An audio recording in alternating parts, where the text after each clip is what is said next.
Peace, love, and success, family. Beautiful people all over the world. Good folks. Folks with great intention. Spiritually elevated, innovated, and dominated individuals. Welcome to the channel. It's your boy, Monte. You know what it is. You know what I do. You know how it gets down. We're keeping it positive today. Although we're going to deal with pain and purpose. We're dealing with pain and purpose, guys.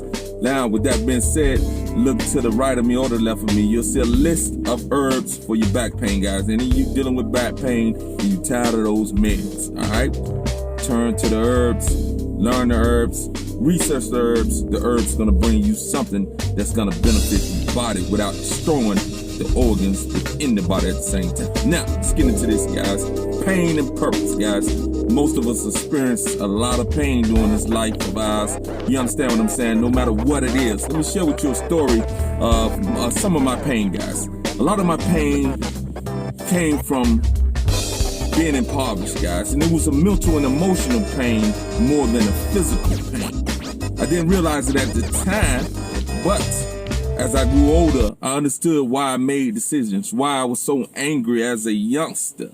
You understand what I'm saying? Why the conditions that had shaped me as far as the poverty is concerned generated that sense of anger in me. Although I was always a laid back kid, internally I was angry and upset because I saw my mother struggling, guys. She was struggling. She was bringing that bread to the table any way she could get it, working 2 jobs, and we was barely surviving. Now, just like Pac said, some of you guys are not rap fans, but there's a lot of deep things in some of those rappers, and we need not to try to classify all of them as the same.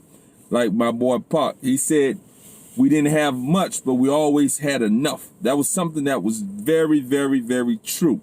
We didn't have much, but Mom made sure that we always had enough.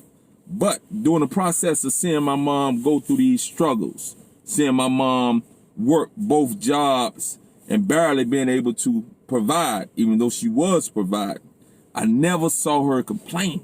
I never saw her complain. And this is something that I just really started to realize. My mom never complained about anything when it came to her struggling to put food on the table. She did what she did, and she made it happen the best way she could make it happen, raising 3 boys. You understand what I'm saying? So, one thing I took from that, 2 things I took from that. I knew that as I've gotten older, I knew what I was feeling as a youth was the feeling of anger and upset at the situation that we was in financially, knowing that my mom was busting her tail in order to make things happen. Knowing that my mom worked 2 jobs, better there to be able to be with me as I was the youngest and am the youngest of the of my mother's children. And I knew something wasn't right, but I couldn't express it. So it came out as a defiant and frustrated young man. And as I got older, I got defiant and more frustrated with the situation, not understanding the dynamics behind the situation. You understand what I'm saying? So another thing I was able to draw from that experience was this, guys. I was able to draw the fact that I knew for me, working like that and not making no money was not for me. You understand what I'm saying? Now that led me in a path that was not beneficial for me. That led me into the path of selling drugs, which is not beneficial, not only for me, but it wasn't beneficial for those who I chose to exploit their weakness. You understand what I'm saying? So, again, it became a 2-pronged process. The anger from seeing her and the frustration from seeing her busting her tail on 2 jobs and barely being able to make things happen led me into a mindset that I would never do that working was not for me. And then being in the condition or in the environment where drugs were starting to flow into the community easily, I began to contemplate what it was that I would do. Now, before I got involved in drugs, guys, I went off to college, but I wasn't ready for college. You understand what I'm saying? Some of us are just not ready for certain things at certain times in our life. And society has handicapped us in a way, trying to tell us you should be at this point at this time in your life. That's not actual. That's not an actuality for each individual. And then when we pursue that, let me make sure my lips are right. All right. Felt like I had the white mouth popping off, family. Felt like I had that white mouth popping off. I ain't want that.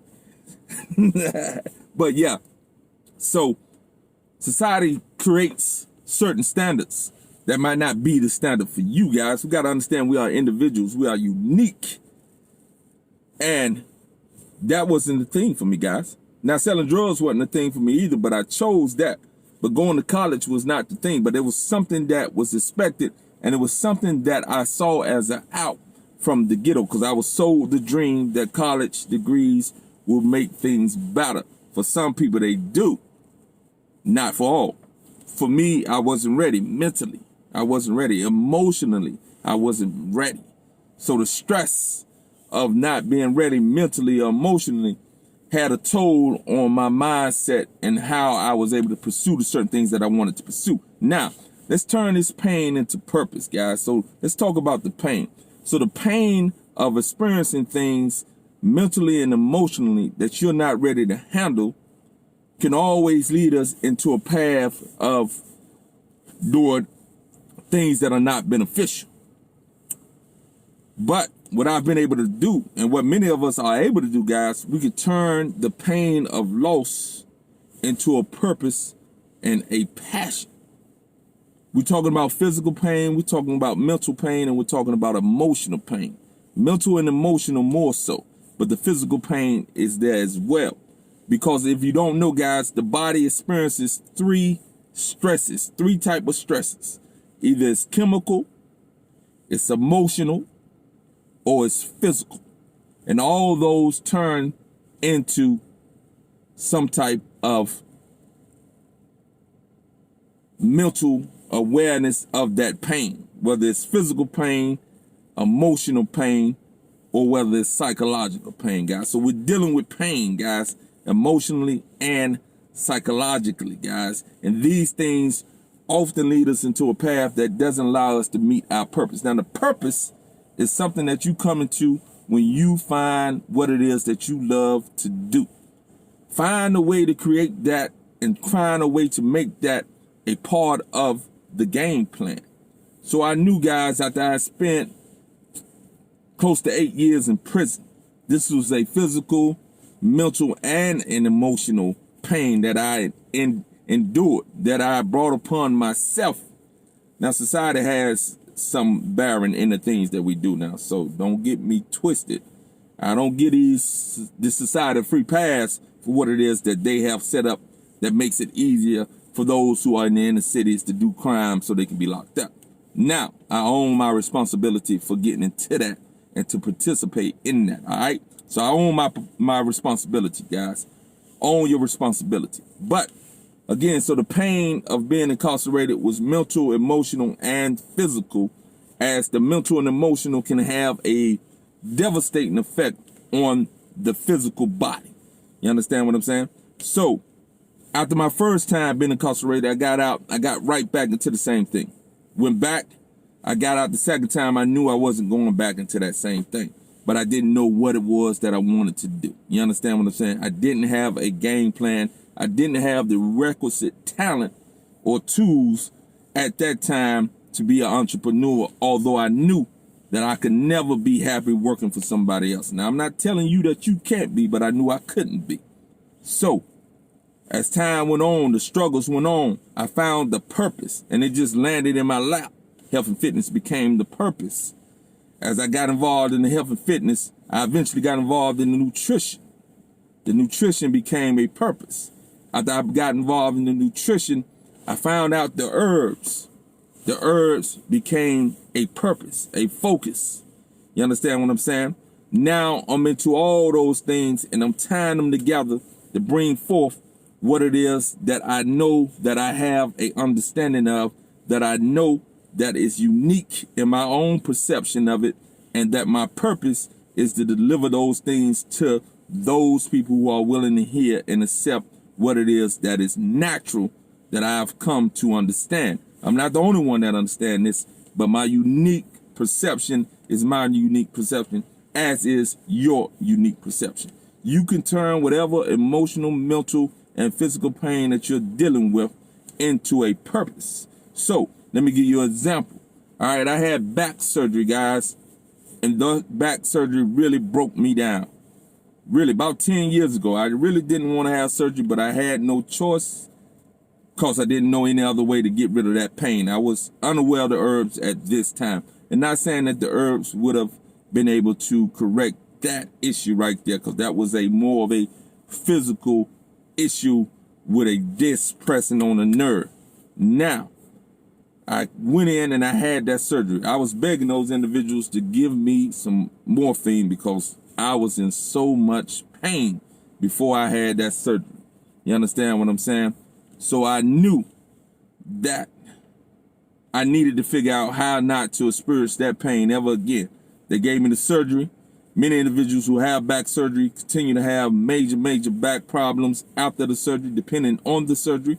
My brother had surgery, and he's dealing with back pain significantly 20 years after, but he had a more intense, more deeper type of surgery, back surgery, than I had. I just had a disc shade. But I knew that I could turn that pain into a purpose once I got into the understanding of how to keep the back healthy. So now I developed a course of stretching and a course of herbs where you can start to feed the disc and the back, because many of us have what they call the degenerated disc syndrome. We can feed the disc the minerals that it need by taking in the herbs and the plant-based food necessary to keep those discs healthy. The discs are like any other living thing in the body. It has and it requires nutrients. You understand what I'm saying? So we can reverse this decline, this degeneration, if we feed and do the things that we need to do, guys. So again, we got to keep it straightforward. We got to keep it 100. We got to find what it is that we are sincere and passionate about. We got to move in that direction. You can move in that direction. You can make things happen. Things can happen in your favor, guys. So with that being the case, I'm sending you peace and love, family. I want you to have a beautiful day. And I want you to turn that pain into something purposeful and make that purpose something successful, so that you can enjoy and reap the benefit of this beautiful life that you can make. You understand what I'm saying? Now, there are difficulties in each journey. Take the path, stay on the path, adjust, modify, and make any moves necessary in order to stay on that path. Thanks.